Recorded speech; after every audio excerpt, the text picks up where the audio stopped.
ಬೆಳಗಾವಿ ಜಿಲ್ಲೆಯ ಮುತಿಗೆ ಗ್ರಾಮದಲ್ಲಿ ಪ್ರತಿ ವರ್ಷದಂತೆ ಈ ವರ್ಷವೂ ಶ್ರೀ ಭಾವಕೇಶ್ವರಿ ದೇವಿ ಜಾತ್ರೆ ಜುಲೈ 18 ಮತ್ತು 19ರಂದು ಅದ್ದೂರಿಯಾಗಿ ನಡೆಯಲಿದೆ. ಈ ಜಾತ್ರೆ ಈಗ ಪೂರ್ವ ಭಾಗದ ಅತ್ಯಂತ ಪ್ರಸಿದ್ಧ ಹಾಗೂ ದೊಡ್ಡ ಜಾತ್ರೆ ಎಂಬ ಹೆಗ್ಗಳಿಕೆಗೆ ಪಾತ್ರವಾಗಿದೆ.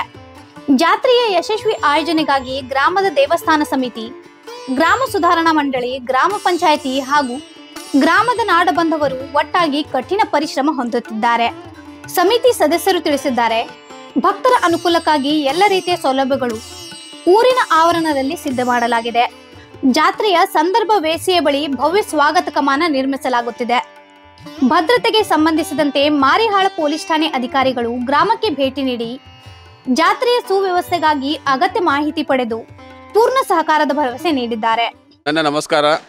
ಪ್ರತಿ ವರ್ಷದಂತೆ ಈ ವರ್ಷ ಕೂಡ ಗ್ರಾಮದೇವಿ ಭಾವಕೇಶ್ವರಿ ಯಾತ್ರೆಯನ್ನು ಎಲ್ಲ ಗ್ರಾಮದ ದೇವಸ್ಥಾನ ಕಮಿಟಿ, ಗ್ರಾಮ ಪಂಚಾಯತ್ ಹಾಗೂ ಗ್ರಾಮಸ್ಥ ಎಲ್ಲ ಸದ್ಭಕ್ತರ ವತಿಯಿಂದ ಎಲ್ಲ ಸಕಲ ಸಿದ್ಧತೆಗಳನ್ನು ಮಾಡಲಾಗಿದೆ. ಬರುವ ಶುಕ್ರವಾರ 18 ಮತ್ತು 19ನೇ ತಾರೀಕು, 18ನೇ ತಾರೀಕು ಮುಂಜಾನೆ 9 ಗಂಟೆ ಭಾವಕೇಶ್ವರಿ ದೇವಿಯ ಮೂರ್ತಿಯನ್ನು ಚೌಲ್ಗೆರ ಮನೆಯಿಂದ ತೊಗೊಂಡು ಬಂದು ಹಕ್ಕದಾರ ಉಡಿ ತುಂಬಿ ಎಲ್ಲ 11:30ರಿಂದ 12 ಗಂಟೆ ನಂತರ ಎಲ್ಲ ಭಕ್ತರಿಗೆ ಒಂದು ದರ್ಶನದ ಅವಕಾಶ ಮಾಡಿಕೊಡುವ ವ್ಯವಸ್ಥೆಯನ್ನು ದೇವಸ್ಥಾನ ಕಮಿಟಿಯವರು ಮಾಡಿದ್ದಾರೆ. ಅದೇ ಥರ ಮುಂಬರುವ ಬುಧವಾರ ದಿನಾಂಕ ಊರ ಅಕ್ಷಿದೇವರ ನಾವು ಬುಧವಾರ ರಾತ್ರಿ ಅಕ್ಷಿದೇವರ ಮಾಡ್ತೀವಿ. ಅಕ್ಷಿದೇವರ ಆದ ನಂತರ ಗುರುವಾರ ಪೂರ್ತಿ ದಿವಸ ಅಂದರೆ ಸಾಯಂಕಾಲ ರಾತ್ರಿ 12ವರೆಗೂ ಯಾರೂ ಊರಾಗಿನವ್ರು ಹೊರಗಡೆ ಹೋಗಬಾರ್ದು, ಹೊರಗಿನ ಊರವ್ರು ಒಳಗಡೆ ಬರ್ಬೋದು. ಇದು ಪದ್ಧತಿ ಪ್ರತಿ 3 ವರ್ಷದಂತೆ ಊರದ ಶಾಂತಿ, ಎಲ್ಲ ದನಕರಗಳ ಶಾಂತಿ ಸಂಬಂಧ ಇದು ಅಕ್ಷಿದೇವರ ಮಾಡ್ತೀವಿ. ಇದಕ್ಕೆ ಎಲ್ಲರ ಗ್ರಾಮಸ್ಥರು ಹಾಗೂ ಹೊರಗಿನ ಊರವ್ರು ನಮ್ಗೆ ಸಹಕರಿಸಬೇಕು. ಅದೇ ರೀತಿ ಜಾತ್ರೆ ದಿವಸ ಇದು ದಡ್ಡಿ ಮೋಹನ್ಗ ಜಾತ್ರೆ ಯಾವ ಥರ ಆಗ್ತಾಯಿದೆ ಅದೇ ಥರ ಭಾವಕೇಶ್ವರಿ ಜಾತ್ರೆ ಕೂಡ ಅಷ್ಟೇ ಒಂದು ವಿಜೃಂಭಣೆಯಿಂದ ಆಚರಣೆ ಮಾಡ್ತೀವಿ. ಅದಕ್ಕೋಸ್ಕರ ಸದ್ಭಕ್ತರು ಬಂದವರು ತಮ್ಮ ಪಾರ್ಕಿಂಗ್ 4 ವೀಲರ್ ಆಗಲಿ 2 ವೀಲರ್ ಆಗಲಿ ಮರಾಠಿ ಹೈಸ್ಕೂಲ್ ನಮ್ಮದು ನ್ಯೂ ಇಂಗ್ಲೀಷ್ ಸ್ಕೂಲ್ ಗ್ರೌಂಡು ಹಾಗೂ ಕನ್ನಡ ಸ್ಕೂಲ್ ಗ್ರೌಂಡು ಎರಡೂ ಕಡೆ ಪಾರ್ಕಿಂಗ್ ಮಾಡಿ ದೇವಸ್ಥಾನ ಕಮಿಟಿಯವರಿಗೆ, ಗ್ರಾಮ ಪಂಚಾಯತ್ ಅವರಿಗೆ, ಗ್ರಾಮಸ್ಥರಿಗೆ ಸಹಕರಿಸಬೇಕು.